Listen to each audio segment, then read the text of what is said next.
Ouah. J'ai beaucoup trop gonflé les pneus. Ah. Amis cyclistes, bien le bonjour. Hey, en intro vous l'entendiez, je me plaignais que ça secouait beaucoup trop fort. C'est pour ça que j'ai ralenti. Parce que là, oula, ça chahute, hein. J'ai trop gonflé les pneus, en effet. Et nous allons en discuter dans cette vidéo. Bonjour. Inutile de faire durer le suspense plus longtemps. Oui, j'ai de nouvelles roues, des roues carbone, des roues Primal, les C35 Pro, version déclinaison wide. Voilà, c'est dit, et j'en ai profité comme promis, je vous renvoie à une précédente vidéo, comme promis pour refaire le test des pneus Challenge modèle Gravel Grinder en 42. Je vais m'arrêter pour vous montrer tout ça. On aura l'occasion, vous me connaissez, de revenir en détail sur ces roues. Je leur consacrerai une vidéo entière, mais ne comptez pas avant d'ici cet été ou fin de l'été. Vous me connaissez, avant de vous en faire un avis détaillé, je vais au moins leur mettre 2000 km. C'est la base pour pouvoir appeler ça un vrai test. Si c'est pour faire 30 bornes, ça sert à rien. Vous avez vu, C35 Pro Wide, les Vega. Vega, c'est la déclinaison des roues Primal.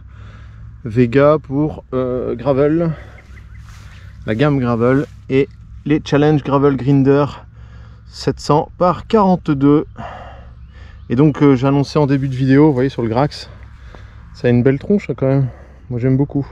J'ai annoncé en début de vidéo que j'ai trop gonflé mes pneus. Eh bien oui, je vous ai fait un tuto là-dessus il y a 2 ans maintenant. Lorsque vous mettez des pneus pour la première fois, eh bien il faut trouver la bonne pression.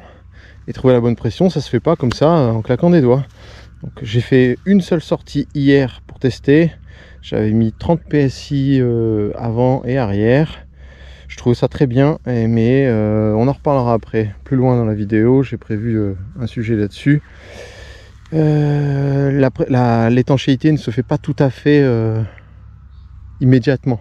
Donc aujourd'hui, je sais que je vais perdre un petit peu. Donc j'ai un peu surgonflé pour ce début de sortie, pour espérer, fin de sortie, être dans les 30 et 30 justement. Donc j'ai mis 35 à l'arrière et 32 à l'avant.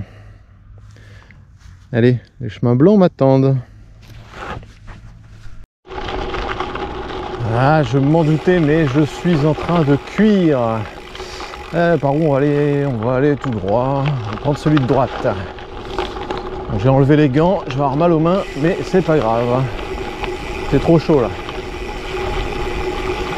Alors la mise en service de ces nouvelles roues, eh bien, m'a fait penser à une chose, c'est que, enfin, m'a rappelé une chose, c'est que vous êtes très nombreux à sans cesse vous questionner au sujet du tubeless. Chaque jour sur les groupes internet, sur les forums ça n'existe plus là, qu'est-ce que je raconte, les groupes Facebook, voilà, c'est ça que je voulais te dire. Je lis énormément de questions sur le sujet. Comment passer tubeless? Dois-je passer tubeless? Quel avantage le tubeless? Bref, c'est bon, il n'y a personne, on peut y aller. Je comprends, hein, je comprends, tant qu'on ne l'a pas fait, on ne se rend pas compte de ce que c'est, on ne se rend pas compte de l'utilité, etc., etc. Je comprends tout à fait. Mais il faut comprendre une chose, c'est qu'une fois que vous aurez essayé, eh bien il y a 90% de chances que vous ne voudrez pas revenir en arrière, à savoir revenir en chambre à air. Pour moi, c'est clair et net. Pour ma pratique, mon avis tout à fait personnel, c'est tubeless obligatoire pour le gravel. J'assume ce choix tranché.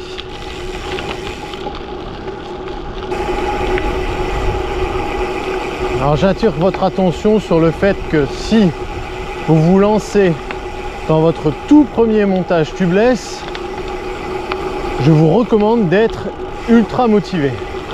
Faut pas prendre ça à la légère, faut vraiment être déterminé à faire ce qu'il faut pour que ça fonctionne. Pourquoi je dis ça? Parce que j'ai une grande expérience des tubeless, j'en ai monté énormément sur les gravels, que je change au moins 3 fois par an les pneus, sur les VTT avant les gravels, et après plusieurs années d'expérience, je peux vous garantir une chose, c'est que j'ai connu des montages tubeless qui se sont faits entièrement de A à Z en 10 minutes pour les 2 roues, et c'est le cas de celle-ci. J'avais prévu large, j'avais prévu ma matinée, je me suis dit oh, allez, on sait jamais, ça risque d'être une galère, et finalement en 10 minutes j'avais fait les 2 roues claquées, gonflées, enfin tout nickel. Donc j'ai connu ça, et j'ai connu l'inverse. J'ai connu des montages tubeless récalcitrants qui m'ont pris littéralement 3 jours. Hein.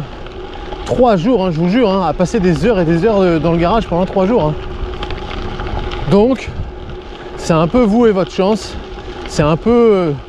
ça dépend du type de quel pneu, avec quelle jante. Ça dépend de plein de choses. Je vais vous expliquer ça. Mais je vous préviens, ça peut être très facile comme ça peut être très galère. Après, pour les montages suivants, vous avez l'habitude. Mais le premier, faut s'attendre au pire, comme ça si ça se passe bien, c'est la bonne surprise.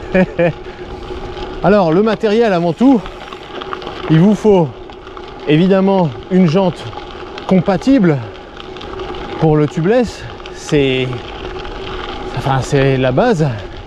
Il vous faut également des pneus compatibles pour tubeless. Si vous prenez des pneus chambre à air, ça ne fonctionnera pas. Il vous faut une pompe, comment dire, pas les pompes que vous pédalez, que vous appuyez sur une pédale avec votre pied, mais les pompes à main là comme ça, où vous coincez les pieds dedans. Une grosse pompe comme ça, ou pour plus de confort, un réservoir d'air.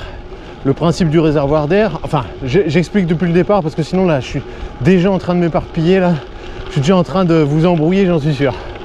Donc je vais essayer de me poser mon discours et faire ça propre. Alors, le principe d'un tubeless, je recommence, le principe d'un tubeless, c'est de rouler sans chambre à air. C'est-à-dire que c'est votre pneu qui, au contact de la jante a un crochet, le pneu a un crochet. On va pas rentrer dans les exceptions des jantes sans crochet ou autre. Moi aussi j'ai des jantes hookless. On va pas commencer à bidouiller là-dedans. Restons sur le cas général. Le crochet de la jante est comme ça, le crochet du pneu est comme ça, et les deux vont venir s'imbriquer l'un dans l'autre, et sous la pression tout va venir se colmater et boucher l'air quoi. Et donc votre pneu n'a plus de chambre à air. Donc ça c'est le concept d'un tubeless pour ceux qui ne savent pas.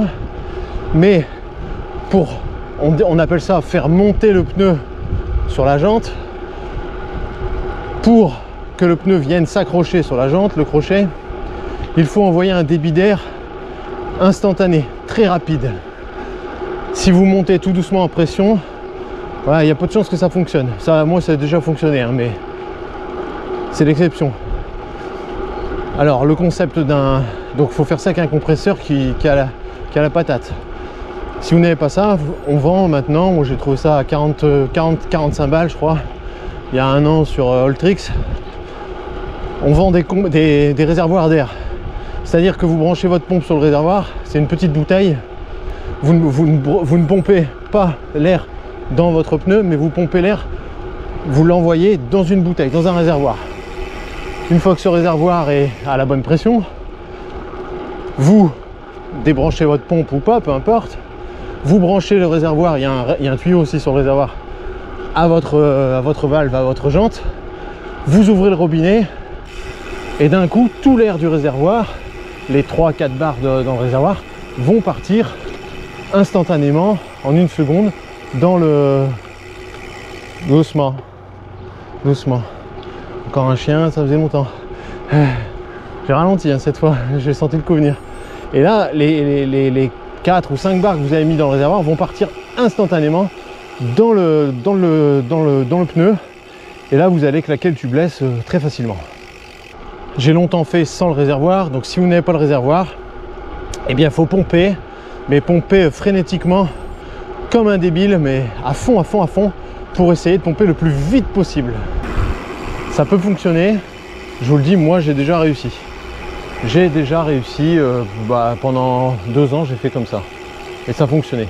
Et j'ai fini par acheter un réservoir. Pourquoi? Parce qu'un jour, voilà, un jour on y vient, je suis tombé sur un combo jantes-pneus qui matchait très mal ensemble. Ça a été une galère pendant perpète. J'ai fini par m'énerver, j'ai dit allez c'est bon, je prends un réservoir et terminé. Et j'avoue, c'est quand même confortable. J'avoue. Donc il vous faut ça, il vous faut des valves, évidemment, des valves tubeless. Et il vous faut, en dernier, il vous faut du liquide préventif. Joli ici. Je viens trop peu souvent, je vous l'ai déjà montré en vidéo, mais c'est pas grave d'y refaire encore une fois. Ouais, c'est pas mal là. Est-ce que je peux vous montrer un point de vue? Et non, on va rien voir. Attendez, on va peut-être aller se mettre là-bas. Donc voilà, je récapitule: un réservoir ou une pompe, de l'huile de coude, du liquide préventif, des pneus compatibles, des jantes compatibles, et puis c'est à peu près tout. Et puis de la patience. Je sais pas si c'est normal que l'eau elle s'écoule à côté. Ouais, si, je pense. Ouais, cool. Il n'y a personne en plus. Ça me permet de vous refaire quelques plans du vélo. Eh, mauvais côté, oui, je sais. Côté pédalier, ce serait mieux. J'avoue. Alors, quand tout se passe bien, je vous l'ai dit, c'est merveilleux le tubeless. C'est fantastique. Et quand ça se passe mal, parce que j'avoue, une fois sur deux, ça se passe mal. Ça se passe mal, ça veut dire ou vous n'arrivez pas à le monter, ou vous l'avez monté, mais il perd la pression et ça ne tient même pas 1 heure. Alors, on va faire ce dernier cas en premier là. Si ça ne tient pas la pression, mais vraiment que ça ne tient pas la pression, mais vraiment, hein, genre en 1 heure, vous revenez après, c'est dégonflé. Moi, j'y vois deux causes possibles qui me sont arrivées toutes les deux. Ou vous perdez la pression au niveau de la valve. Donc là, assurez-vous qu'elle soit super bien serrée. Il y a un petit joint d'étanchéité en principe, mais des fois on n'en a pas besoin. Donc la valve super bien serrée.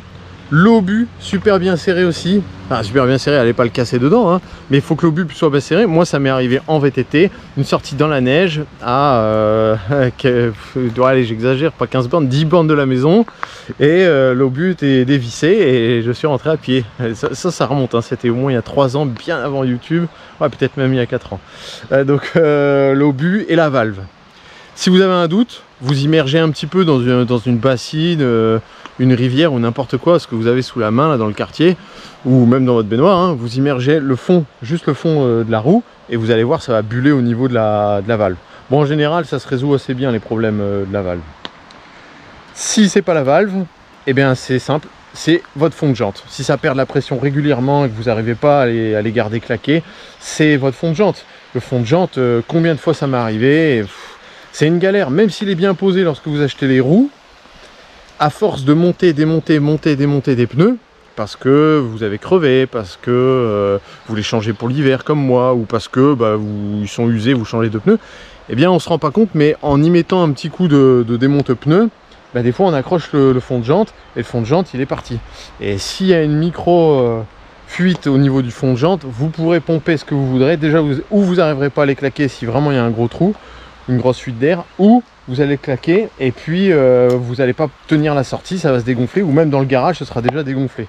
Donc là c'est le fond de jante, et ça par contre je vous garantis c'est une galère. Il faut tout redémonter, il faut éventuellement enlever l'ancien fond de jante, et il faut acheter le bon fond de jante à la bonne largeur, et ensuite il faut faire des tours. Ouais, moi c'est un truc que je déteste, mais vraiment je déteste faire ça. Ça me casse les pieds le fond de jante là, ça me saoule, mais sérieux. Vous pouvez demander à Aurore, j'ai déjà pété des plombs dans le garage là-dessus. Et pour la petite astuce, ça m'est déjà arrivé sans avoir de fond de jante ou d'avoir tout cramé les rouleaux sans que ça fonctionne, de tenter le tout pour le tout avec du Chatterton, du ruban d'électricien. Ça fonctionne. J'y ai fait beaucoup de tours. Il doit y avoir un rouleau complet, donc j'ai alourdi ma jante de je sais pas combien de grammes. Mais j'ai une paire de jantes au garage. Il y a un rouleau complet d'électricien jaune, je crois, que j'ai mis dans le fond. Tellement ça m'a saoulé. Et franchement, ça fonctionne nickel. Nickel. Il s'est pas décollé, rien que dalle. Par contre, j'ai pas fait un tour, j'ai pas fait 2 tours, j'ai pas fait 3 tours. J'en ai fait au moins 4 ou 5. Mais au moins ça fonctionne. Donc ça, vous savez que ça peut faire le job, même si c'est pas l'idéal. Surtout que c'est fin, hein, le Chatterton. Donc si vous avez des jantes comme celle-ci en 25, ça va pas être assez large en fait. Si vous n'arrivez pas, déjà la première étape, si vous n'arrivez déjà pas à le claquer. Alors j'ai essayé pas mal de choses, même j'ai tout essayé. Au final, j'ai retenu que deux choses qui fonctionnent. Je vous les donne, mes astuces. L'eau savonneuse, que vous pulvérisez abondamment, hein. Mais vous pouvez y aller, hein. De toute façon ça sèchera, on s'en fout. L'eau savonneuse, vous y allez à fond pour aider le pneu, lorsque vous allez envoyer l'air, à monter sur la jante. Ça va aider à glisser. Donc ça, j'avoue, ça aide. 3 choses même. La deuxième chose, c'est lorsque vous allez envoyer l'air, enlevez l'obus de la valve. L'obus, souvent on dit de l'enlever pour passer le liquide préventif avec la seringue. Oui, d'accord, mais vous pouvez déjà l'enlever bien avant, c'est-à-dire pour envoyer l'air. Le débit sera plus important, plus rapide en une fois. Ça va encore augmenter vos chances. Et troisième chose, je ne me souviens plus. Qu'est-ce que je voulais dire? Ah, c'est moche de vieillir. Qu'est-ce que je voulais dire? Oh là là. Ah, ça y est, ça me revient. Ah, ça craint quand même, hein, de perdre ces mots comme ça. Dernière astuce. Alors, c'est pas les astuces à faire séparément. Vous combinez avec toutes les astuces ensemble, hein, pour essayer d'avoir un max de réussite. Dernière astuce, quand vraiment j'ai passé des heures dessus et que ça fonctionne pas parce que le pneu est trop raide ou je sais pas quoi, mais ce que je fais, c'est que je sors, je redémonte la valve. C'est pénible, mais bon, je redémonte tout. J'y mets une chambre à air. Je le monte avec une chambre à air. Donc là, il va claquer en 2-2, hein, votre pneu. Et je le laisse passer une nuit, une journée, 2 jours comme ça. Je me dis que ça fait pas de mal. Ça peut l'aider à se placer. Et surtout, au pneu, ça peut l'aider à se détendre. Ça peut l'aider à se détendre. Et bon, bah voilà. Puis au moins, comme ça m'évite de passer mes nerfs dessus. Et vous y revenez le lendemain. Alors évidemment, tous ceux qui vont me dire ouais, il faut aussi que les 2 tringles du pneu soient dans le fond de la jante. Mais tiens, il y a un train qui passe ici, je savais même pas. Oh là là, fait du bruit cette affaire. Ouais, donc il y en a qui vont dire oui, il faut mettre les tringles dans le fond de la jante, etc. Ouais, non, mais ça c'est la base. Je vais pas rappeler la base, évidemment. Donc moi ce que je donne, c'est des astuces supplémentaires. Et on m'a parlé les sangles à mettre autour du pneu. Non, ça c'est des conneries, j'ai jamais réussi. Ça c'est nul. J'ai perdu mon temps à essayer de faire ça une fois. Non, ça je recommande pas spécialement. Donc voilà, si vous êtes motivé, si ça claque, tant mieux. Si vous n'avez pas de chance, bon bah il va falloir être patient et puis chercher. Vous avez peut-être une fuite, fond de jante, valve, obus. Cherchez. Et puis après, peut-être bien vous assurer aussi, hein, ça paraît con comme ça, mais bien vous assurer que les pneus sont tubeless. Ça m'est arrivé, hein, tellement dans l'habitude constante de faire des pneus tubeless, j'ai monté une fois des pneus pas tubeless. Et j'y arrivais pas. Et au bout d'un moment, je regarde, je fais oh non, la boulette. Je dis c'est pas les bons pneus, j'ai pas mis les bons. Bon, on va faire attention aux traversées du coup. Ah, c'est bon. Pas de train.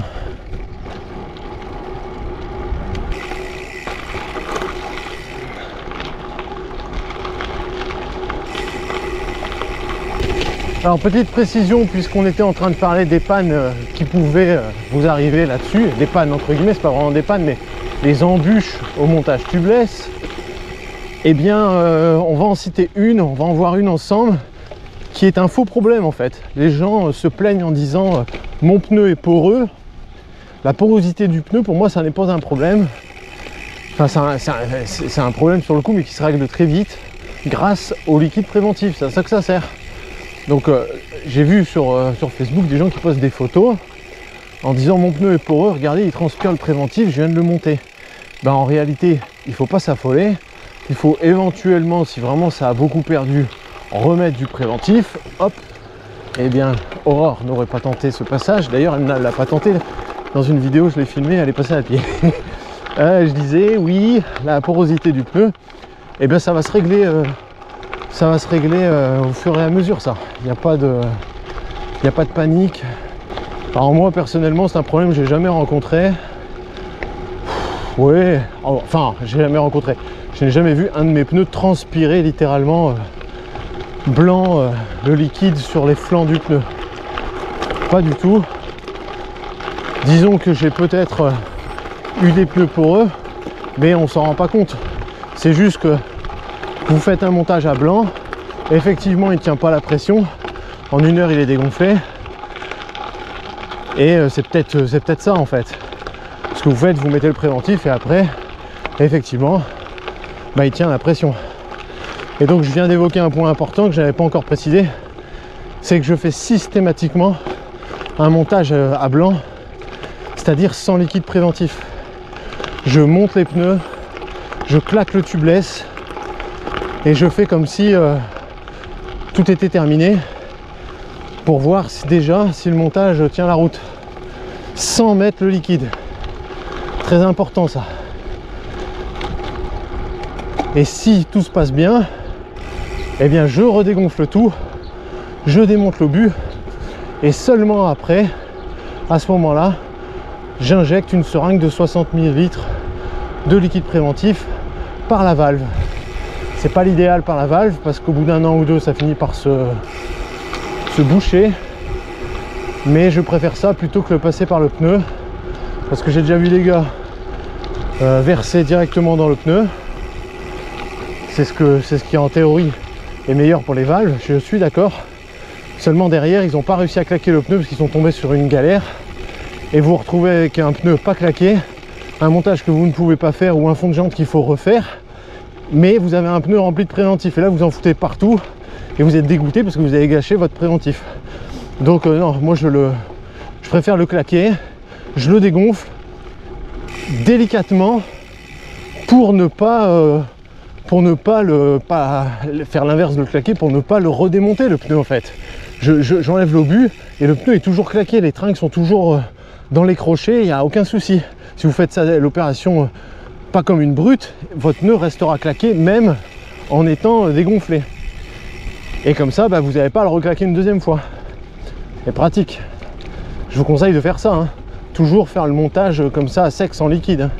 Et donc après vous mettez le liquide et en général, eh bien, si votre pneu sans le liquide ne tenait pas la pression, en principe ça résout le problème. Vous agitez la roue et le mieux c'est d'aller rouler. Moi à chaque fois que j'ai fait un montage tubeless, celui-ci je l'ai fait hier, et bien je l'ai fait, j'étais déjà en tenue de vélo, j'ai mis le liquide préventif, j'étais déjà en tenue de vélo parce que je savais que derrière il fallait que j'aille rouler, donc je l'ai mis au dernier moment et je suis parti rouler. Parce qu'il faut que le liquide se mette dans le pneu, se mette dans la tringle, fasse l'étanchéité partout. Et donc il faut le faire tourner. Si vous le laissez dans le garage et vous dites j'irai rouler demain, ça ne fonctionnera pas. Il ne faudra pas venir après poster des messages sur Facebook en disant ouais le tubeless c'est pourri, j'ai pas réussi. Bah ouais, effectivement, si tu vas pas rouler derrière, c'est mort. Alors vous allez me dire mais ouais mais pourquoi s'obliger, se prendre la tête et s'obliger à prendre des galères comme ça avec le tubeless, t'as qu'à rouler en chambre à air? Eh bien non, je vous ai dit en introduction, pour moi le gravel c'est obligatoirement en chambre à air parce que en gravel on crève, évidemment qu'on crève. Dans une vidéo d'il y a 2 ans, je vous ai montré, on avait compté ensemble le nombre de crevaisons autour d'un pneu Hutchinson Override sur l'ancien gravel et je crois qu'on avait dénombré à la caméra 12 crevaisons. 12 crevaisons, vous voyez, 12 endroits un petit peu mouillés, très très fins, mais il y avait une petite tête d'épingle et on voyait qu'une petite bulle de liquide préventif qui sortait. Parce que ça se colmate, mais ça continue toujours de suinter un petit peu pendant la vie du pneu, quoi. Et c'est pas gênant, ça tient très bien la pression comme ça. Et donc imaginez, si je n'avais pas été tubeless, le nombre de fois que j'aurais crevé avec ce pneu. Donc non, pour moi c'est tubeless. Hein. Le tubeless m'a déjà à 3 reprises aspergé durant une sortie. lorsque la crevaison apparaît, si l'épine sort aussitôt, ou le bout de verre, si c'est pas trop gros, le tubeless, le liquide préventif qui est du latex au contact de l'air et sous la pression va être chassé et va se solidifier et va boucher le trou. À 3 fois, ça me l'a déjà fait moi. Et je m'en suis pas rendu compte. Pour de vrai, je vous jure, c'est pas des cracks. Je m'en suis rendu compte que chez moi. Enfin, une fois, je me suis rendu compte dans la voiture, parce que j'avais pris la voiture pour charger, parce que je roulais chez Damien dans le Jura, je m'en souviens très bien.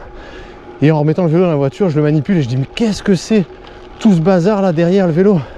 C'était dégoûtant, tout gluant et tout. Je fais, ah ouais, d'accord. J'ai dit, le cadre, il est plein de liquide préventif. En fait, j'ai crevé sans m'en rendre compte. Le temps que ça agisse, ça a le temps de gicler 2-3 tours de roue. Et donc, j'en avais partout. Et les 2 autres fois, c'était chez moi. Et donc, j'ai vu ça sur les vêtements en rentrant. Mais, je vous dis, j'ai pas senti la perte de pression. Pourtant, il y a une perte de pression, hein, je vous dis, le temps que ça bouche. Mais voilà, j'ai pu rouler. Ça ne m'a pas gêné. Donc, merci le tubeless quand même. Et en VTT, pareil. Hein. Avec Aurore, ça nous a déjà sauvés.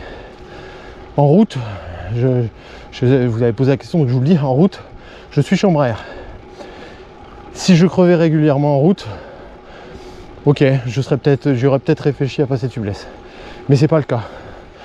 Pour vous dire, j'ai subi... c'est marrant, je vous en ai pas parlé en vidéo la dernière fois. J'avais hésité à faire une courte vidéo, un short, puis j'ai eu la flemme de sortir le téléphone, honnêtement. Du coup, j'ai réparé et je vous ai rien montré. Mais en route, j'ai subi ma première crevaison ce mois-ci après 20 000 km. Donc une crevaison en 20 000, je me dis bon, c'est bon, je vais pas passer tubeless pour ça, surtout avec les galères. Puis de toute façon, la question, elle est vite répondue parce que les jantes ne sont pas compatibles sur le véloroute tubeless. Et je vais pas aller claquer 1000 balles pour changer les jantes. Hein. Non, merci. Je suis très bien comme ça. C'est normal qu'un tubeless perde un petit peu de sa pression de la veille pour le lendemain. Faut pas râler, faut pas s'étonner, faut pas dire que je suis écœuré, je les ai gonflés hier, il a un petit peu perdu aujourd'hui, c'est normal. Alors attention, toute proportion gardée, hein. Si vous perdez 2-3 PSI par jour, pour moi, c'est tout à fait logique. En chambre à air, je peux laisser le vélo sur le côté à l'abandon pendant 2 semaines, il ne va pas perdre une miette. En revanche, en tubeless, si je roule 2 jours consécutifs, je refais la pression le lendemain systématiquement. Je ne pars jamais sans faire la pression. Donc pour ceux, le commun des mortels qui roule une fois chaque dimanche, c'est certain que au bout d'une semaine et une semaine plus tard, votre tubeless dans le garage, il aura perdu. Hein. Donc ne criez pas au scandale, c'est tout à fait logique. Alors s'il est complètement à plat, mais complètement à plat, que vous êtes sur les jantes, bon là c'est pas normal. Vous référez au problème que je vous ai expliqué avant. Mais si il est mou, il a un peu perdu en une semaine, c'est logique, hein. Il n'y a pas de souci là-dessus. Donc ça dépendra dans quelle proportion vous avez perdu. Deuxième conseil, je vous l'ai dit tout à l'heure, mais je le répète, ce n'est pas parce qu'on est en tubeless qu'il faut rouler sans chambre à air pour réparer. J'ai discuté le mois dernier avec une amie cycliste qui m'a annoncé fièrement qu'elle roulait sans rien du tout parce qu'elle était tubeless. Et je lui dis, mais quel rapport? Quel rapport? Elle me dit, tubeless, préventif, tout ça, je peux pas crever. Bien sûr que si, tu peux crever. Donc elle me dit, bon, c'est pas grave, je prends le risque. Ok, il n'y a pas de souci. Elle peut prendre le risque si elle veut, il n'y a pas de problème si elle est joueuse. Je ne juge pas. Mais en revanche, je ne peux pas accepter le discours, je suis en tubeless, donc je n'ai pas besoin de chambre à air. Là par contre, c'est pas entendable, parce que vous pouvez tout à fait crever. Je vous ai dit, le préventif, c'est pas miraculeux non plus. Hein. Si vous entaillez sur 1 cm le flanc, ne rêvez pas. Hein. Ne rêvez pas. Donc tubeless, on prend quand même ce qu'il faut pour réparer. J'ai fait une vidéo là-dessus, hein, il y a 1 mois. Donc je vous y renvoie. Enfin, dernier conseil, très important, pensez périodiquement, allez, on va partir sur 2 fois à l'an, donc tous les 6 mois, à minima, à remettre du préventif. On a souvent des surprises lorsqu'on change un pneu et on démonte. J'ai démonté le mois dernier un pneu 650 sur les roues qu'Aurore va remettre pour le gravel cette saison, et il n'y avait zéro, rien du tout, pas de préventif à l'intérieur. Enfin, il y en a eu, mais il avait séché et donc il avait totalement disparu, évaporé, séché dans le fond, collé. Il n'y avait pas de préventif, donc elle roulait déjà depuis un moment sans préventif. C'est important, c'est une négligence de ma part, hein, parce que je le sais en plus. Mais c'est l'histoire du cordonnier, hein. C'est l'histoire du cordonnier. Donc oui, je le sais, et pourtant j'ai pas été assez vigilant là-dessus. Et là, en le démontant, bah surprise, j'ai fait ah ouais, purée, j'ai oublié, j'aurais dû regarder bien avant. C'est bon, il n'y a personne. Donc coup de chance qu'elle n'ait pas crevé, parce que là, ça n'aurait bouché rien du tout. Faut dire aussi, lorsque les pneus, les vélos au garage subissent le gel l'hiver, les hautes températures l'été, tout ça, je pense que ça ne doit pas faire du bien non plus au préventif, même si vous prenez un liquide de qualité. Je pense qu'à force, puis ça va, c'est pas déconnant et c'est pas la ruine que de remettre une seringue tous les 6 mois. Faut juste penser à le faire en fait. Et au pire, si vous en restez encore un peu que tout n'a pas séché, bah c'est pas grave, hein. Mieux vaut trop que pas assez, hein. Allez, les montagnes, bon, vous allez rien voir à la caméra, hein, comme d'habitude, malheureusement pour vous. Moi je vois encore quelques sommets enneigés. J'ai encore beaucoup trop parlé, hein, encore une vidéo blabla à n'en plus finir, hein, comme d'habitude. On se refait pas, qu'est-ce que vous voulez? Non, c'était surtout pour vous présenter très succinctement mes nouvelles roues. Je le répète, les Primal Vega C35 Pro Wide et roues carbone, hein, et les pneus Challenge que j'ai remontés pour l'été. Alors je pense être un peu optimiste sur la saison, je pense que je vais regretter, je les ai montés un peu vite. Voilà, en gros c'est ce que je voulais dire. Parce que je pense qu'il va encore pleuvoir et la boue est encore très présente partout. C'est encore inondé dans pas mal de forêts. Mais bon, c'est pas grave, au moins comme ça c'est fait. Le vélo est prêt à rouler pour l'été. Et puis si ça ne marche pas avec les pneus, eh bien je remettrai les tuffeaux comme l'an dernier, parce que j'en suis très content. Les tuffaux, excellents pneus. Mais bon, ces Gravel Grinder de Challenge m'ont l'air très prometteurs, hein. L'an dernier, je les ai essayés sur une courte période, je vous l'avais expliqué, mais j'avais des galères de pression. Donc là, je leur relaisse une chance. Ils ont passé 1 an au garage. C'est leur 2e fois qu'ils sont montés. On va voir, mais non, j'aimerais bien les garder parce qu'ils sont vraiment pas mal, hein. Franchement, pour le moment, top. Puis bon, les roues, je vais pas vous spoiler. Franchement, on en reparlera. Encore 2 saisons, on aura le temps d'y revenir. Je ferai même une vidéo dédiée. Laissez-moi leur mettre au moins 2000 km et puis je vous ferai une vidéo là-dessus sur ces Primal. Mais franchement, je suis assez bluffé. En fait, tant que vous n'avez jamais roulé de roue carbone, vous pouvez pas vous rendre compte du gain que ça peut vous apporter. Pour le moment, c'est mon avis, mais on reviendra plus en détail. Je peux changer d'avis, hein, et aussi, je peux peut-être mettre ça sur le compte de l'euphorie des débuts, et peut-être que d'ici un mois, je vous dirai, bon, finalement, j'ai pas senti tant de gain que ça. Peut-être que... On verra. J'en dis pas plus. Donc voilà, c'était surtout pour vous donner, comme j'ai fait mon montage tubeless, puis que j'en ai beaucoup parlé avec mon frère, avec mon petit frère Damien, qui a upgradé son triban, je sais pas comment on dit, en changeant les roues. Il a refait un montage tubeless, et donc du coup on a beaucoup échangé sur le sujet. Ça s'est bien passé aussi pour lui. Il a monté ça sur des DT suisses, et il a mis des Hutchinson, des Tundra, et nickel, hein, il n'a pas eu de galère. Mais lui aussi a eu son lot de galères par le passé avec les tubeless. Donc c'est pour ça, ça m'a fait penser à ça, plus moi qui ai fait les miens hier, je me suis dit tiens, je vais leur donner quelques astuces. Comme d'habitude, la vidéo était brouillon, je suis parti dans tous les sens, c'est pas grave. Si vous arrivez à vous y retrouver et trouver quelques infos intéressantes dedans, bon ben voilà, le contrat est rempli, moi ça me fait plaisir, donc c'est le principal. Bon allez, je vous dis à la prochaine, roulez bien, ciao.